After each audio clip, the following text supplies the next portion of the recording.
Ever wondered how America's hottest major city not only survived, but thrived before air conditioning? The story of Phoenix, Arizona is way more fascinating than you might think. Believe it or not, the sprawling metropolis we know today isn't the first major settlement in this valley. Not by a long shot. Long before any settlers arrived, this area was home to an advanced civilization we now call the Hohokam. For over 1,000 years, they engineered an incredible system of canals, some of the most sophisticated in ancient North America, to turn the desert green with crops. They built a thriving society right here in the Valley of the Sun.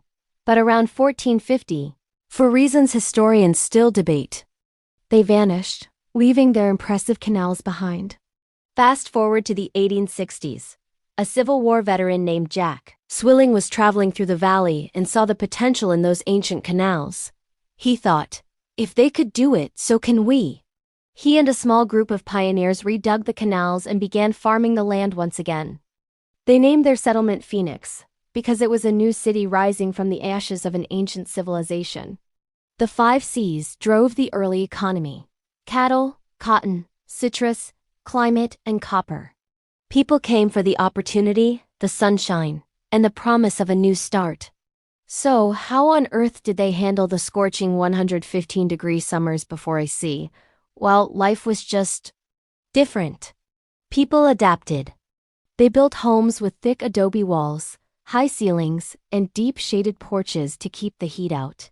They slept outside on sleeping porches during the summer months, often draping wet sheets over themselves for evaporative cooling. Businesses and daily activities would often shut down during the hottest part of the day. It was all about working with the heat, not against it.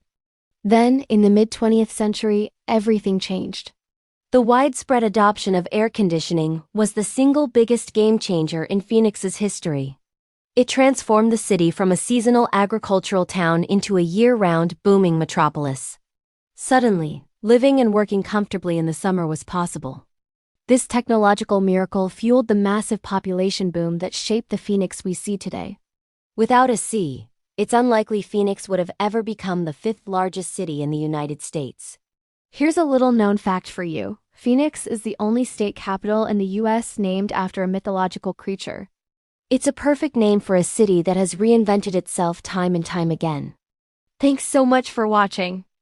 If you enjoyed this dive into history, don't forget to hit that like button and subscribe, and ring the bell for more stories. See you in the next one.